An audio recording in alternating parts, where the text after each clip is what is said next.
వ్యవస్థలాగా పని చేయకపోతే దాని చేతిలో అందరూ బాధితులుగానే మిగులుతారు. కొన్ని వేల సార్లు మాట్లాడుకుంటూ ఉంటాం, మాట్లాడుకోబోతూనే ఉన్నాం.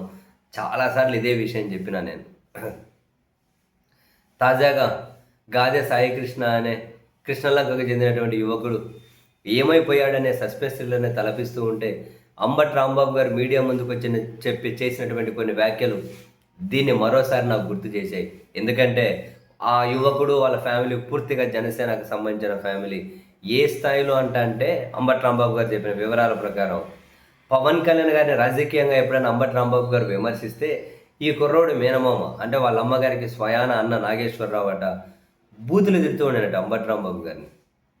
బూతులు తిడుతూ ఉండేనట. ఆ స్థాయిలో జనసేన పార్టీ అంటే వాళ్ళు పడి చచ్చేవాళ్ళట. పవన్ కళ్యాణ్ గారంటే పడి చచ్చేవాళ్ళట. ఈ ఈ మిస్సింగ్ అనే ఈ యువకుడు కూడా.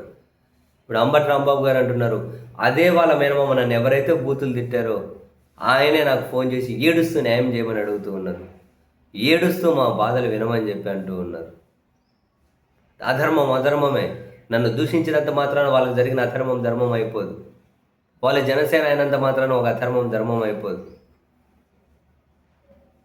అవును, రాధారంగ మిత్రమండలిలో వాళ్ళ మామ బాగా పనిచేస్తాడు. అధికారంలో ఉన్న పార్టీకి మద్దతుగా ఉండి ఇటువంటి వాళ్ళకి ఇంత దారుణమైన పరిస్థితి ఏంటి? కానీ బూడిద చేసేశారు అంటున్నాడు. నా దగ్గర పక్కా సమాచారం నాకు తెలిసి నేను కన్ఫర్మ్ చేసుకున్నాను, అందుకే మీడియా ముందు చెబుతున్నాను అన్నారు.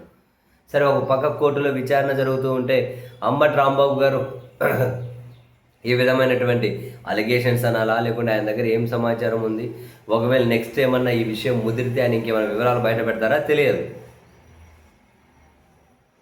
అండ్ తమిళనాడులో జరిగిండే ఇటువంటి లాకప్ డెత్ కనీసం ఒకటి శవాన్నైనా ఇచ్చారు. పోలీసులకు ఉరిశిక్ష చేసింది కోర్టు.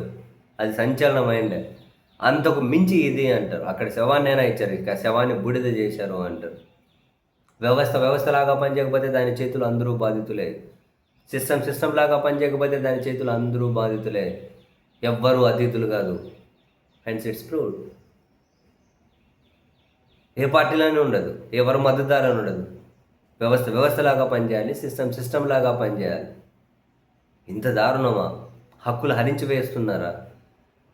పౌరుల స్వేచ్ఛ ఏ కాలంలో ఉన్నాం, ఏ యుగంలోకి వెళ్తూ ఉన్నాం? ఒకవేళ అసలు సాయికృష్ణ ఏమైండు అనేది తెలిసిన తర్వాత ఆయన కనుక నిజంగా అంబటి రాంబాబు గారికి చెప్పినట్లు ఆయన చెప్పినట్లే కనుక నిజంగా అవన్నీ జరిగి ఉండింటే న్యాయస్థానాలు తీసుకునే చర్యలు, న్యాయస్థానాలు ఇచ్చే తీర్పులు ఈ దేశంలో రీసౌండ్ ఇవ్వాలి. అటువంటి పరిస్థితి ఉండాలి. లేకపోతే వ్యవస్థని ఇప్పటికీ ఎవరూ నమ్మలేని పరిస్థితికి వచ్చేసింది. ఇంకెంత దిగజారుస్తారు?